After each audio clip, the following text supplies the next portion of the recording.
다음 이제 수학이에요. 사실 수학은 다들 이제 학원을 다니거나, 그러니까 자기가 이제 스스로 이제 공부하는 걸 이제 세팅을 해놨을 텐데, 한 방학 때의 학습의 50% 이상은 대부분이 이제 진로가 뭐 수학을 안 해도 되는 진로가 아닌 이상은 대부분 이제 수학에 대한 학습을 50% 이상 가져가고 있을 거예요. 그래서 수학 같은 경우에는 우리가 선행을 할 때 같은 경우에는 일반적으로 이제 그 개념이랑 유형 교재들까지는 이제 풀고 가잖아요. 뭐 한 개념 원리에다 RPM 정도까지 이제 풀고 가는데, 그래서 방학 때 같은 경우에는 기본적으로 한 두 학기 정도를 뭐 정규와 뭐 특강을 좀 약간 병행해서 이제 하는 게 좀 일반적인데, 근데 그런 거는 그러니까 속도는 중요하잖아요. 일단 이제 원칙은 내가 지금 하고 있는 이 현행 진도 범위나 내가 선행을 뭐 몇 학기를 나갔는데 그게 제대로 학습이 되고 있나를 점검하면서 속도를 내는 게 중요하기 때문에 수학은 뭐 이걸 해라 저걸 해라 몇 개월 내내 뭘 끝내라 이런 거보다는 어, 원칙을 지켜서 학습하는 거 요거에 대한 얘기를 좀 하려고 해요. 그래서 수학 같은 경우에는 방금 머릿속에 그러니까 수많은 학생들의 사례에 그러니까 몇 개월 내에 어떤 교재까지 끝내면 좋을까가 떠올랐는데 이게 너무 천차만별이라 진짜 딱 그 얘기까지만 할게요. 수학은 이제 첫 번째 같은 경우에는 이제 개념 학습이 중요해요. 그러니까 이 내가 어떤 학생인가를 한번 생각을 해보세요. 나는 학원에서 이제 수학 수업을 들었다라고 하면은 선생님이 알려주신 개념에 대해서 한번 쭉 공부를 하고 나서, 그리고 기본적인 공식에 대한 암기를 하고 나서 숙제를 하는지, 아니면은 나는 숙제를 하다가 그냥 좀 막히면은 앞에 가서 보는지를 한번 본인이 어떤 캐릭터인지 한번 떠올려 보세요.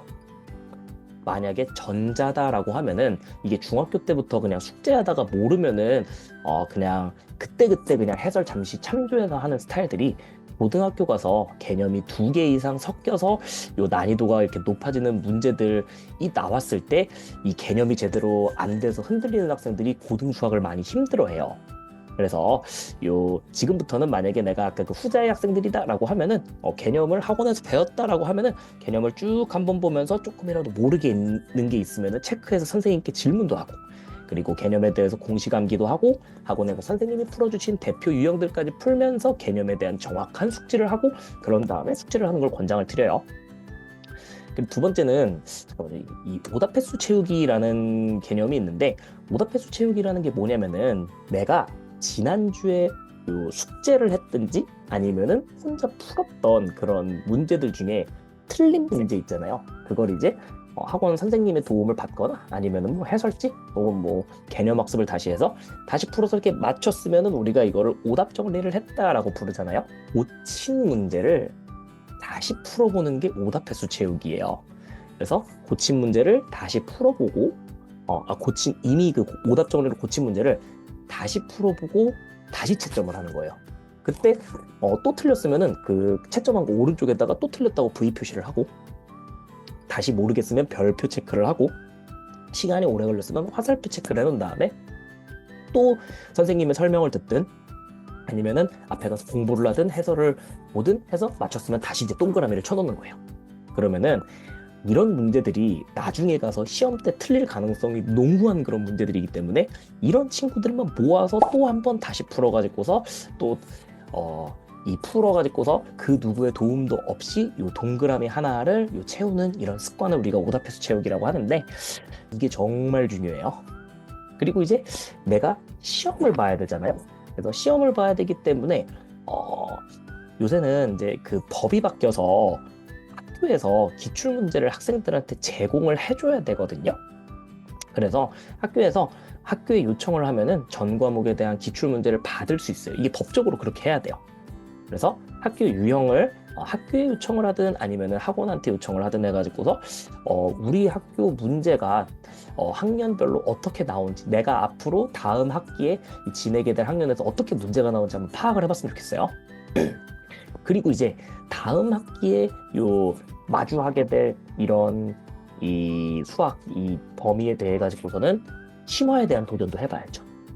그래서 내가 목표가 높다든지 아니면은 시험을 완벽하게 대비하기 위해서는 어려운 문제를 풀어봐야 되는데, 이때는 좀 주의해야 될 점은 어려운 문제를 풀 때 내가 충분히 이제 고민을 해보고 그날 안 풀려도 다음날 한 번 더 도전을 해보는 그런 고민하는 태도와, 그리고 선생님께 질문을 할 때 같은 경우에도 내가 풀다가 막히면은 그 풀이 과정을 가져가서 질문을 하면은 내가 부족한 부분이 어디인지, 어디에서 논리적 오류를 범했는지 이런 것들을 선생님이 진단을 하면서 설명을 해주실 수 있기 때문에 이 풀이 과정을 이렇게 그 해설지를 좀 약간 암기하는 식의 그런 이 학습보다 자기의 부족한 부분을 채우는 학습을 할 수 있어서 끊임없이 고민하고 풀이 과정을 가져가서 질문하는 습관, 이 두 가지를 심화 문제를 풀 때 좀 적용을 했으면 좋겠어요. 그리고 내가 이미 시험을 봤던 친구들도 그렇고 아니면 보게 될 친구들도 그렇고 생각보다 수학이 떨려서 실력 발휘를 못하는 경우가 많아요. 그러면 이제 솔루션이 그 우황청심환을 한 액상으로 된 거를 한 절반 정도만 전날 먹어보는 거예요. 아니면은 이런 방법도 괜찮은데 그냥 우황청심환을 안 먹어도 되는데 그냥 들고 가는 거예요. 그러면은 내가 떨릴 때 나를 잠재워 줄 수 있는 수단이 있다고 생각해서 플라시보 효과로 떨리지 않게 되거든요. 이게 첫 번째 방법이고, 그리고 두 번째 방법 같은 경우에는 테스트 연습을 많이 하는 거예요. 그래서 내가 시간 내에 푸는 연습을 많이 하면 많이 할수록 시간 내에 풀 때 좀 긴장하는 게 확실히 떨어지거든요. 그래서 그냥 내가 문제를 풀 때도 하루에 한 번 정도는 수학 문제 한 20문제에 대해 가지고서 한 45분 정도를 잡고서 푸는 연습을 한번 해보는 거죠. 그래서 시간 내에 푸는 연습들, 요거까지 이제 수학을 내가 지금 학원에서 진도를 나가든 스스로 학습하고 있는 것들에 대해서 잘 적용을 한다라고 하면은 수학에서 좀 이제 빈틈없는 학습을 할 수 있을 것 같아요. 근데 이것보다 중요한 게 방학 때 같은 경우에는 지금 여러분 혹시 요새 몇 시에 일어나고 있나요? 그럼 오늘도 제가 이제 상담을 한 4명 정도를 했는데 어제는 이제 상담을 좀 많이 하는 날이어서 상담을 많이 했고 한데 설날 지나고 나니까 다시 좀 약간 모닝콜을 하는 이상의 그러니까 부모님이 이 오전에 이제 일어나는 것들을 좀 관리를 해줘야 되는 그런 상황에 처한 친구들이 많더라고요. 왜냐면 이제 설 때 이제 푹 자던 그런 습관들이 이제 관성이 된 친구들이 많은데 다시 방학 생활에 대한 좀 약간 패턴을 잡는 거 이게 좀 필요할 것 같아요. 그래서 우리가 건강한 이런 학습과 생활 습관을 기르기 위해 어떤 것들을 해야 되나? 요거를 잠깐 좀 얘기를 할게요. 왜냐면은 우리가 지금 아까 수학 얘기를 했잖아요. 수학에 대해서 많은 양들을 지금 막 일주일에 막 몇백 개의 막 문제를 좀 약간 열심히 풀려고 하면은 시간 확보가 돼야 되는데 이게 생활 패턴이 붕괴돼가지고서 그 많은 수학 문제를 풀 수 있는 그 물리적인 시간이 없는 친구들이 있을 수 있어서 일단 요 얘기부터 중간에 잠깐 할게요. 첫 번째 건강한 생활 패턴이 중요한데 자, 나는 이런 학생인가? 라고 한번 떠올려 보세요. 이게 좀 약간 이 2월달 초기에 아이들이 많이 보이는 증세예요. 그러니까 이제 설날 끝나고 1월달에 좀 이제 했다 보니까 그러니까 2월달 때 같은 경우에는 거기다가 심지어 이렇게 돌아오는 중에 개학도 많잖아요. 그래서 이제 개학 때 같은 경우에 좀 약간 풀리는 것도 좀 약간 있어가지고서 물론 이제 개학 때는 늦게 일어날 수 없겠지만 내가 지금 방학 때 10시에서 12시에 지금 이렇게 늦은 기상을 한 다음에 지금 제가 최근에 만난 친구들 중에 챔피언인 친구 같은 경우에는 오후 3시에 일어나더라고요. 근데 자는 시간을 물어봤는데 자는 시간이 새벽 3시더라고요. 그래서 12시간을 자는데 제가 그래서 그 친구한테 저희 지금 8개월 된 저기 아들내미가 이제 7시에 자가지고서 7시에 일어났는데 이렇게 신생하냐고 한번 물어봤었거든요. 네, 그 친구도 좀 약간 대단한 능력일 것 같기는 한데 그 친구도 지금은 한 1시쯤 자가지고서 10시에 일어나는 것까지로는 지금 고친 상황이에요. 근데 어쨌든 내가 지금 몇 시에 일어나고 있나 체크를 해보면은 내가 혹시 지금 저 진돗개처럼 10시에서 12시에 일어나고 있는지 한번 확인해보세요. 그리고 이제 일어나면 어때요? 11시에는 조금 약간 바로 나가기가 좀 애매해요. 왜냐면은 금방 점심시간이잖아요. 그래서 점심 먹고 나가면 되니까 요 전기장판과 요 핸드폰의 이 조합, 이 얼마나 꿀 조합이요? 이 안에서 일단 핸드폰을 좀 이제 하시다가 그러고 나서 이제 밥 먹고 나서 이제 독서실에 갔는데 이렇게 막 관리가 그렇게 크게 되지 않는 그런 이제 독서실에 가서 잤음에도 불구하고 이제 또 잔다든지 아니면은 거기에서 이제 핸드폰을 반납을 안 하니까 핸드폰도 막 이제 열심히 이제 할 수 있겠죠. 그러고 나서 이제 최후까지 미루다가 이제 그냥 숙제를 내가 만약에 수학 숙제를 열심히 복습까지 하면 4시간 정도 걸리는데 그냥 풀면 한 2시간 정도면 한다 라고 하면은 이제 2시간이 남을 때까지 학원 가기 전에 일단은 미룬 다음에 그 2시간 동안 학원 가기 직전에 혹시 이제 숙제를 하고 있나. 이게 좀 약간 워스트 생활 습관들을 모아놓은 건데 거기에다 그러면은 이제 내가 뭔가 이렇게 방학 전에는 아유 그래도 다음 학기 때 내가 이제 중학생이니까 이제 이 열심히 좀 약간 해가지고서 요 높은 그러니까 평균이 그래도 한 90, 한 5점 이상은 돼야지 이 고등학교에 가가지고서 내가 원하는 지금 이제 지금은 머릿속에 이제 떠오르는 학교들이 이제 한 서울대, 연세대, 고려대, 뭐 성황대, 뭐 한양대, 성균관대 뭐 요 정도가 이제 막 마음속에 들어올 건데 그런 데를 가기 위해 그러니까 중학교 성적을 잘 받아보겠다는 마음은 있었는데 그냥 이제 계약을 해버리는 경우가 많죠. 그래서 이런 거를 이제 막기 위해서 다시 지금 이제 2월 달 때 8시 이전 기간과 9시에 이제 학습하는 패턴을 이제 맞추면은 그래서 이런 것들이 이제 생활 습관이에요. 내가 이제 흔들리기 좋은 2월인데도 불구하고 이거를 해냈다라고 하면은 이거를 고등학교 때도 해낼 수 있는 습관, 그런 유전자가 지금 몸에서 이제 자리 잡고 계속 자리 잡게 되는 거죠. 그리고 요 전자기기는 좀 추천은 뭐냐면은 아예 그냥 공부 장소에는 안 들고 가는 게 제일 베스트예요. 그래서 지금 한 친구는 그 학교 담임은 선생님이 그 핸드폰을 이제 그 12월 달부터 이제 맡아주셔가지고서 계약날 돌려주시기로 했는데 이 친구가 원래 정말 막 웹툰 거의 막 연애혁명 막 정주행 막 몇 번씩 하고 막 저녁에 막 핸드폰 갖고 들어가면은 이렇게 자는 듯한 느낌을 주다가 1시쯤 다시 일어나가지고서 웹툰 뭐 한 3, 4시까지 보는 게 되게 일상다반사였던 친구인데 할 게 없어서 지금은 자고 그냥 가가지고 공부해요. 근데 이제 애들이 이제 휴대폰을 좀 이제 전자기기 다이어트를 하는 게 요새 입시에서 되게 중요한데 이런 게 한 일주일은 좀 힘들어요. 일주일은 약간 막 분노도 좀 약간 차오르고 막 현실 막 부정하고 이런 증세들이 있는데 한 2주 정도만 휴대폰 없어지면은 애들이 이렇게 얘기해요. 대부분 학생들이 그때 내가 왜 그렇게 화를 냈었지?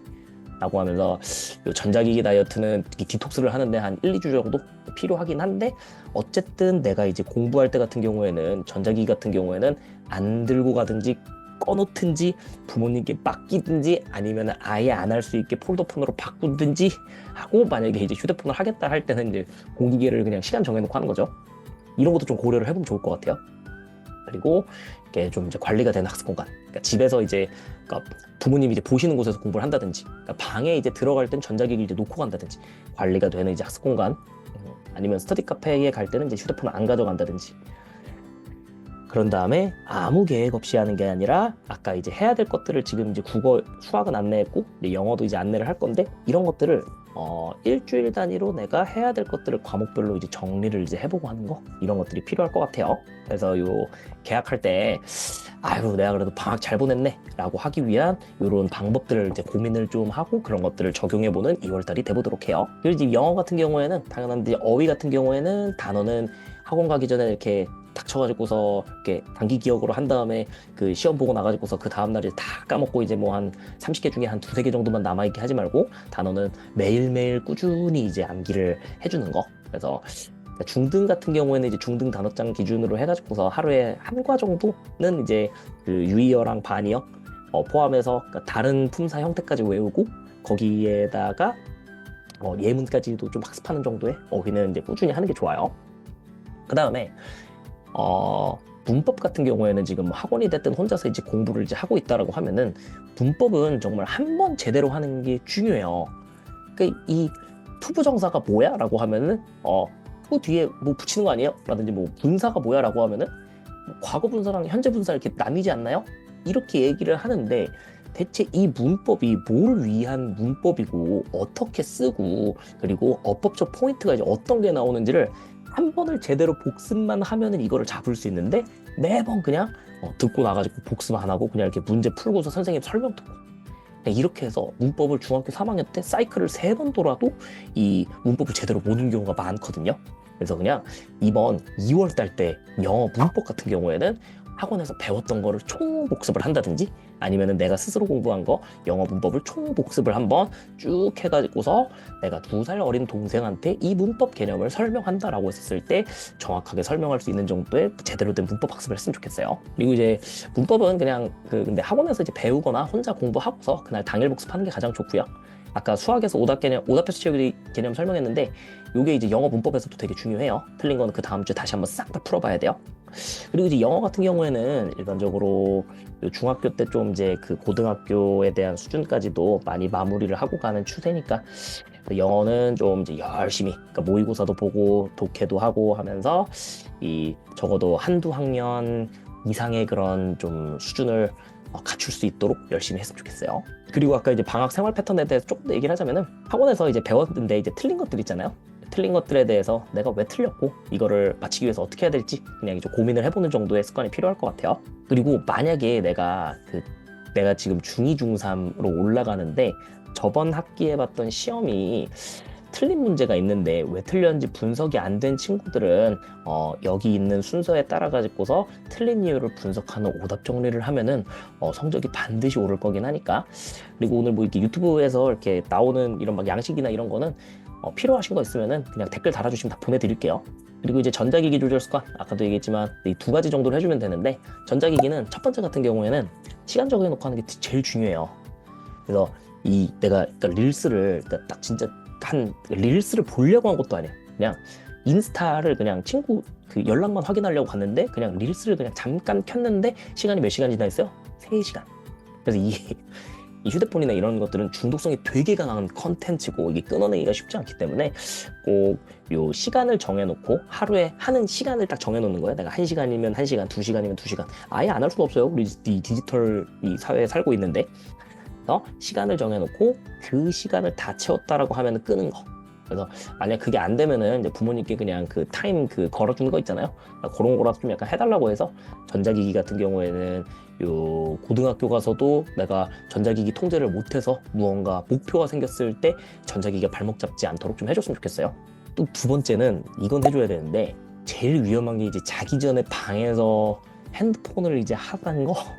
이게 고등학생들 같은 경우에도 뭐 고등학교 실제 선배들이 이 핸드폰을 밤에 하다가 진짜 한 3, 4시에 자서 학교 수업을 제대로 안 들어서, 그러니까 내신 이 학원을 다니면서 숙제를 열심히 해도 잘 안 나오는 경우가 되게 많거든요. 핸드폰이 발목을 잡지 않도록 하기 위해서는 이 시간 정해놓고 하는 거, 그리고 자기 전에 내가 만약 12시에 잘 거다라고 하면은 적어도 30분 전에는 11시 반에는 방 밖으로 빼는 거, 요거 2개만 해주면 좋을 것 같아요. 그다음에 이제 계획표 같은 경우에는 자기 전에 다음날 계획표 쓰는 거. 그래서 한번 달성률 이제 체크를 해보는 거. 이 정도의 체크리스트 계획표는 중학교 때는 좀 필수적으로 이제 해야 되는 거고요. 왜냐면은 내가 아무 생각 없이 그냥 공부를 하게 되면 그냥 숙제만 겨우 쳐낼 텐데, 내가 어떤 거를 해야 될지에 대해서 요 생각을 하고 이게 제대로 됐는지에 대한 평가를 하는 그런 과정이라고 보면 돼요. 여기에다가 추천은 매주 일요일 날 다음 주에 하게 될 과목별로 어떤 교재 어디까지 할지에 대한 주간 목표 잡아보는 것까지는 하면 좋을 것 같아요. 그리고 다시 한번, 그러니까 이 12월 달에, 그러니까 2달 동안 해야 될 뭐뭐 공부해야 될지 한번 이제 고민을 해가지고 정리 한번 해봤죠? 해보셨을 텐데, 다시 이제 2월을 맞이해가지고서 2월 달에 이제 하면 좋을 그런 학습들에 대해 가지고서 과목별로 쭉 한번 정리도 오늘 들은 유튜브 내용 바탕으로 해보시면 좋을 것 같고요. 아까 자료들도 참조해보시고, 제가 이 유튜브를 이제 보시는 분들한테는 질문을 만약에 댓글로 달아주시잖아요. 지금 어떤 상황인데 이번 방학 때 어떤 교재로 어떤 컨텐츠 하면 좋을까요? 해주시면은 다 답변 드릴 거니까 질문도 편하게 해주시면 좋을 것 같아요. 그리고 마지막은 이제 복습 습관인데, 방학 때 이것만 잡고 가도 저는 상당히 성공적이라고 보는데, 그러니까 학원 숙제 및 복습 같은 경우에는 학원 다녀와서 바로 하도록. 그러니까 만약에 10시에 끝나면은 그날 당일날 할 수는 없겠지만 그 다음날 오전이나 최대한 빠른 시간 내에 복습이랑 숙제를 하는 거. 그래서 뭔가 이렇게 학원 가기 전에 그 맥스의 스릴을 즐기면서 직전에 하는 게 아니라 딱 학원 다녀와서 복습과 숙제를 하는 패턴을 아예 그냥 시간을 이렇게 잡아놓는 거예요. 학원 일정이랑 내가 숙제하는 시간을 잡아놓고 요것만 미리 해도 나중에 무언가 추가적인 학습을 하려고 할 때 잉여 학습 시간을 확보를 할 수 있거든요. 그래서 요것도 지금 요번 2월 달에 꼭 습관으로 한번 길러봤으면 좋겠어요. 그게 되면은 나중에 이게 필살기가 되는 습관인데, 학교를 다녀와서 학교에서 그날 배운 거는 그 주 내로 복습하고 요 기본 암기하고 평가 문제집까지 푸는 거를 우리가 당일 복습 원칙이라고 하는데, 이걸 방학 때 학원 요 숙제를 가지고 기르면은 학기 중에 이 학교 수업에 대해서도 적용을 할 수 있거든요. 습관을 길러놓으면은. 그래서 이번 방학 때 내가 필살기를 만드는 그런 습관을 기른다라고 생각하면서 복습을 해봤으면 좋겠어요. 그래서 여기까지가 우리가 2월 달에 다시 한번 좀 약간 짚어보고 과목별로 해야 될 것들 이런 거를 정리를 해봤습니다. 다음 컨텐츠에서 뵙도록 하겠습니다. 안녕히 계세요.